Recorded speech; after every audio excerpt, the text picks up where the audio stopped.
The restaurant hums with low conversation, the clink of silverware against porcelain drifting through the air.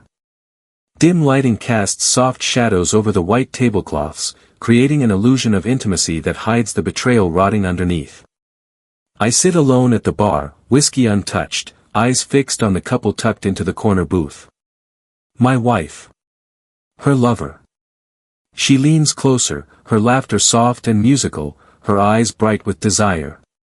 He murmurs something in her ear, and she presses her fingers to her lips, feigning innocence, playing shy. They don't know. Not yet. But they will. Claire always had a talent for making people believe she was flawless, the devoted wife, the rising corporate star, the woman who had everything. For years, I played my role, the supportive husband, the man who ignored the late meetings, the unanswered messages, the faint traces of cologne that weren't mine. I told myself it was paranoia. That Claire loved me. That I was enough. But love doesn't leave lipstick stains on another man's collar. And now she sits across from her secret lover, laughing as if the walls aren't closing in around her. I found out 6 months ago. The evidence surfaced in fragments, a text message at midnight, a second phone she thought I'd never discover, whispers about an office affair that reached me in hushed tones. But the moment that sealed her fate was the night she came home late, red wine on her breath, and called me weak. She said it with a smirk, like she had won some private war. I remember the way she looked at me, like I was a fool. Like I would never find out. She was wrong. I knew everything. And I was about to show her what real weakness looked like.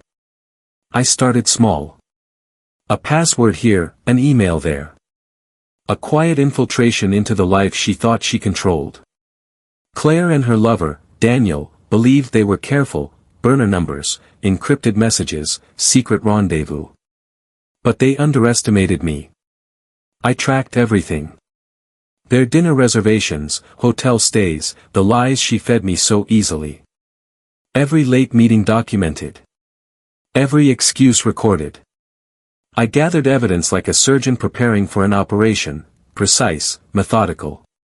Then I contacted the one person who had just as much to lose as I did. Daniel's wife. Her name was Victoria. When I told her the truth, I expected rage. Tears. Hysteria. Instead, she smiled. Let's ruin them, she whispered. We set the stage carefully, making sure they never saw it coming. Victoria, poised and composed, began unraveling her husband's finances. She froze accounts, hired a private investigator, prepared the legal assault. She turned his world into a battlefield before he even realized he was at war. I focused on Claire. Leaked emails. Accidentally forwarded messages to key colleagues. The whispers that once shielded her began turning against her. Her pristine reputation at work started to fracture. But the final blow had to be public. Grand. Unforgettable. The restaurant was perfect, upscale, popular, filled with people who mattered. Claire had no idea that tonight wasn't a date. It was an execution. Victoria arrived first, dressed in black, flawless and composed. She moved with quiet precision, like a blade hidden beneath silk. She approached their table with slow inevitability. Claire's smile faltered the moment she saw her. Daniel went pale. Victoria placed the divorce papers on the table. Lucky you, Claire, she said, her voice smooth and deadly. You can have him now. She paused, then turned slightly, raising her voice just enough. In case anyone's wondering, yes, this is the woman my husband's been sleeping with. Silence. Then whispers. Heads turned. Phones lifted. Claire's face drained of color. Her hands trembled. This was the moment she understood she was finished. Panic set in like a disease. She stammered, reaching for Daniel's hand, only to find him pulling away. His marriage was over. His finances in ruins. His career hanging by a thread. And Claire. Her boss sat 2 tables away, eyes fixed on her with cold calculation. Colleagues murmured. Some smirked. Others simply stared.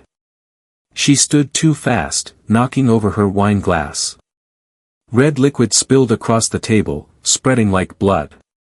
She scanned the room, desperate for rescue. Then she saw me.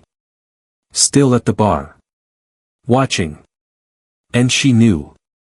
I lifted my glass in a silent toast. Checkmate.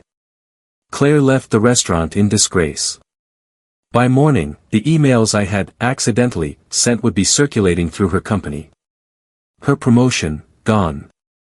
Her credibility, shattered.